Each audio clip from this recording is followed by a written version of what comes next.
नमस्कार, मेरा नाम आलोक है। आप लाइव स्ट्रीम देख रहे हैं। देखिए, बिहार विधान परिषद की खाली हुई 9 सीटों पर चुनाव होना है और अब से कुछ देर पहले एलजेपीआर यानी कि चिराग पासवान की पार्टी लोजपा रामविलास की ओर से प्रत्याशी के नाम की घोषणा कर दी गई है। कल ही जेडीयू और बीजेपी ने अपने अपने प्रत्याशियों के नाम की घोषणा की थी और अब से कुछ देर पहले चिराग पासवान ने भी अपनी पार्टी से अशरफ अंसारी, जो कि कार्यवाहक प्रदेश अध्यक्ष हैं, चिराग पासवान के बेहद करीबी माने जाते हैं, अशरफ अंसारी को उम्मीदवार घोषित कर दिया है। यानी कि अशरफ अंसारी ही एलजेपीआर के उम्मीदवार होंगे। तस्वीरें आपको दिखा रहे हैं। अधिसूचना जारी कर दी गई है, प्रेस विज्ञप्ति जारी कर दी गई है और ये जो संदेश दिया गया है लोजपा की ओर से साफ साफ है।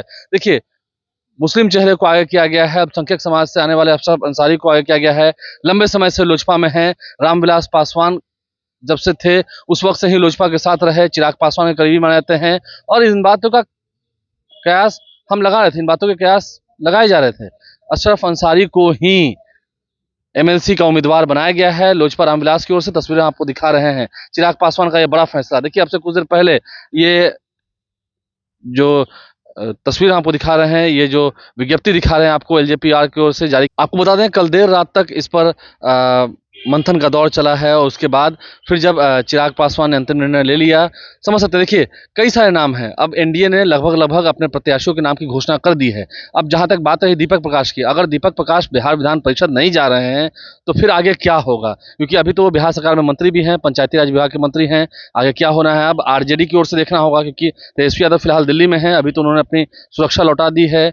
Y+ श्रेणी की सुरक्षा उनको दी गई थी सरकार की ओर से, जिसे उन्होंने लौटा दिया है। फिलहाल वो दिल्ली में है। पटना जब पहुंचेंगे उसके बाद प्रत्याशी के नाम की घोषणा होगी। आरजेडी से कौन वो उम्मीदवार होंगे देखना होगा, क्योंकि आज तारीख हो गई 6 जून।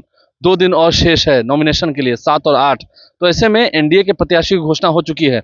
पवन सिंह का नाम है, निशांत कुमार का नाम है, भारती मेहता का नाम है, ललन महतो का नाम है, कई सारे ऐसे नाम हैं। देखिए, कुम्हार समाज को भी, प्रजापति समाज को भी एनडीए में तरजीह दी गई है, तो सभी को जगह दिया गया है।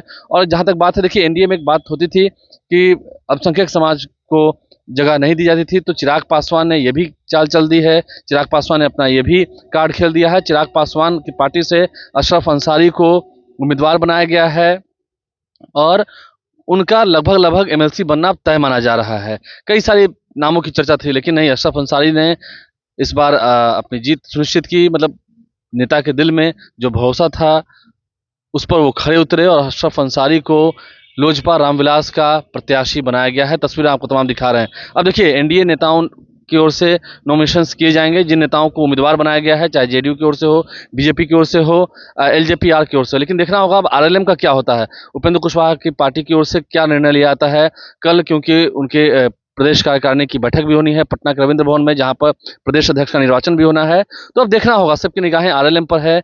आरएलएम क्या फैसला लेती है, क्योंकि एलजेपीआर का फैसला तो हो चुका है, चिराग पासवान की पार्टी का फैसला हो चुका है, जेडीयू बीजेपी ने भी अपनी लिस्ट जारी कर दी है। अब अशरफ अंसारी को अपना उम्मीदवार बनाकर, एनडीए का उम्मीदवार बनाकर चिराग पासवान ने एक बड़ा मैसेज दिया, एक बड़ा संदेश दिया है, जो हम आप तक पहुंचा रहे हैं खबरों के माध्यम से। हमारे चैनल को सब्सक्राइब कर लें, साथ साथ फेसबुक पेज भी लाइक करें। धन्यवाद।